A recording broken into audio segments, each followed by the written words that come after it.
Hi ಎಲ್ಲರಿಗೂ ನಮಸ್ಕಾರ, welcome back to my channel. ನಾನಿವತ್ತು ಚಪಾತಿ ಮತ್ತು ರೊಟ್ಟಿಗಳಿಗೆ ಒಳ್ಳೆ ಕಾಂಬಿನೇಷನ್ ಆಗಿರೋ ಗೋರಿಕಾಯಿ ಪಲ್ಯನ ಮಾಡ್ತಾಯಿದ್ದೀನಿ. ಹೇಗೆ ಮಾಡೋದು ನೋಡೋಣ ಬನ್ನಿ.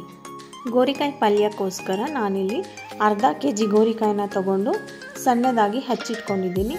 ಅದನ್ನು ಚೆನ್ನಾಗಿ ತೊಳ್ಕೊಂಡು ಒಂದು ಕುಕ್ಕರ್ನಲ್ಲಿ ಹಾಕೋತಾ ಇದ್ದೀನಿ. ನಾನು ಕುಕ್ಕರ್ನಲ್ಲಿ ಒಂದು ವಿಷಲ್ ಹಾಕಿಸ್ಕೋತೀನಿ. ಸ್ವಲ್ಪ ತಣ್ಣಗಾದ ನಂತರ ವಿಷಲ್ ತೆಗೆದುಬಿಡ್ತೀನಿ. ನೀವು ಬೇಕಿದ್ರೆ ಹಾಗೆ ಪಾತ್ರೆಯಲ್ಲಿ ಕೂಡ ಬೇಯಿಸ್ಕೋಬೋದು. ಇದಕ್ಕೆ ರುಚಿಗೆ ತಕ್ಕಷ್ಟು ಉಪ್ಪು ಮತ್ತು ಒಂದು ಅರ್ಧ ಲೀಟ್ರಷ್ಟು ನೀರನ್ನು ಹಾಕಿ ಕುಕ್ಕರ್ ಕ್ಲೋಸ್ ಮಾಡಿ ಒಂದು ವಿಷಲ್ ಹಾಕಿಸ್ಕೊತಾ ಇದ್ದೀನಿ.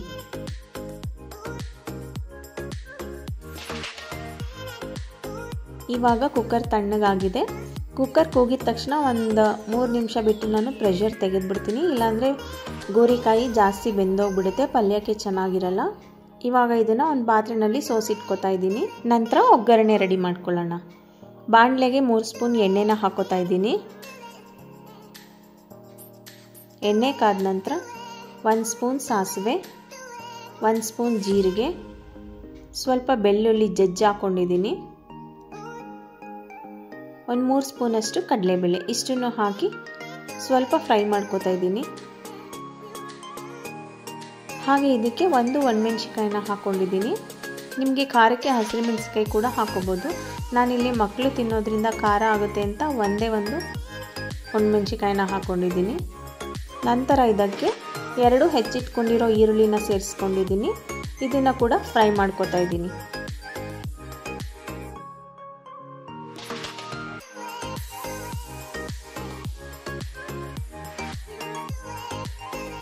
ಈರುಳ್ಳಿ ಎಲ್ಲ ಚೆನ್ನಾಗಿ ಫ್ರೈ ಆಗಿದೆ.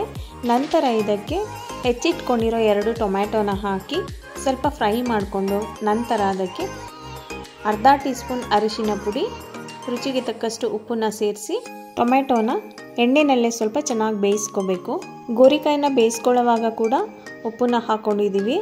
ಹಾಗಾಗಿ ಟೊಮ್ಯಾಟೊ ಬೇಯೋಕ್ಕೆ ಅಂತ ಇಲ್ಲಿ ಸ್ವಲ್ಪ ಉಪ್ಪನ್ನ ಹಾಕ್ಕೊಂಡಿದ್ದೀನಿ. ಕೊನೆಯಲ್ಲಿ ನೋಡಿಕೊಂಡು ಸಪ್ಪೆ ಆಗಿದ್ರೆ ಸ್ವಲ್ಪ ಉಪ್ಪಿನ ಪುಡಿನ ಸೇರಿಸ್ಕೋಬೋದು. ಟೊಮ್ಯಾಟೊ ಎಲ್ಲ ಚೆನ್ನಾಗಿ ಬೆಂದಿದೆ. ನಂತರ ಇದಕ್ಕೆ ಅರ್ಧ ಟೀ ಸ್ಪೂನ್ ಮೆಣಸಿಕಾಯಿ ಪುಡಿ, ಅರ್ಧ ಟೀ ಸ್ಪೂನ್ ಗರಂ ಮಸಾಲ, ಅರ್ಧ ಟೀ ಸ್ಪೂನ್ ಜೀರಿಗೆ ಪುಡಿ, ಇಷ್ಟನ್ನು ಹಾಕಿ 1 ನಿಮಿಷ ಮಿಕ್ಸ್ ಮಾಡ್ಕೋತಾ ಇದ್ದೀನಿ. ಇವಾಗ 1 ನಿಮಿಷ ಮಸಾಲ ಪೌಡರ್ಗಳನ್ನೆಲ್ಲ ಮಿಕ್ಸ್ ಮಾಡ್ಕೊಂಡಿದ್ದೀನಿ. ನೋಡ್ಬೋದು ಎಣ್ಣೆ ಎಲ್ಲ ಸೆಪ್ರೇಟ್ ಆಗಿದೆ. ನಂತರ ಇದಕ್ಕೆ ನಾವು ಬೇಯಿಸಿಟ್ಕೊಂಡಿರೋ ಗೋರಿಕಾಯಿನ ಸೇರಿಸ್ಕೊತಾ ಇದ್ದೀನಿ. ಗೋರಿಕಾಯಿನ ಹಾಕಿದ ನಂತರ ತುಂಬ ಹೊತ್ತೇನು ಬೇಯಿಸೋದು ಬೇಡ. ನಾವು ಆಲ್ರೆಡಿ ಬೇಯಿಸಿಟ್ಕೊಂಡಿರೋದ್ರಿಂದ ಮಿಕ್ಸ್ ಮಾಡಿಕೊಂಡ್ರೆ ಸಾಕಾಗುತ್ತೆ.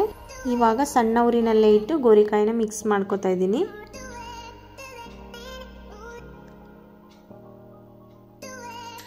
ಎಲ್ಲ ಚೆನ್ನಾಗಿ ಮಿಕ್ಸ್ ಆಗಿದೆ. ಕೊನೆಯಲ್ಲಿ ಸ್ವಲ್ಪ ತೆಂಗಿನಕಾಯಿ ತುರಿ ಮತ್ತು ಕೊತ್ತಂಬರಿ ಸೊಪ್ಪನ್ನು ಹಾಕಿ ಮಿಕ್ಸ್ ಮಾಡಿಕೊಂಡ್ರೆ ಗೋರಿಕಾಯಿ ಪಲ್ಯ ರೆಡಿ ಆಗುತ್ತೆ. ನಿಮಗೆಲ್ಲ ಈ ರೆಸಿಪಿ ಇಷ್ಟ ಆಗಿದೆ ಅಂತ ಅನ್ಕೋತೀನಿ. ಇಷ್ಟ ಆಗಿದ್ದರೆ ಪ್ಲೀಸ್ ಒಂದು ಲೈಕ್ ಕೊಡಿ, ಹಾಗೆ ಒಂದು ಕಮೆಂಟ್ ಮಾಡಿ, ಮತ್ತು ನಿಮ್ಮ ಫ್ಯಾಮಿಲಿ ಫ್ರೆಂಡ್ಸ್ಗೆಲ್ಲ ಶೇರ್ ಮಾಡಿ. Thank you.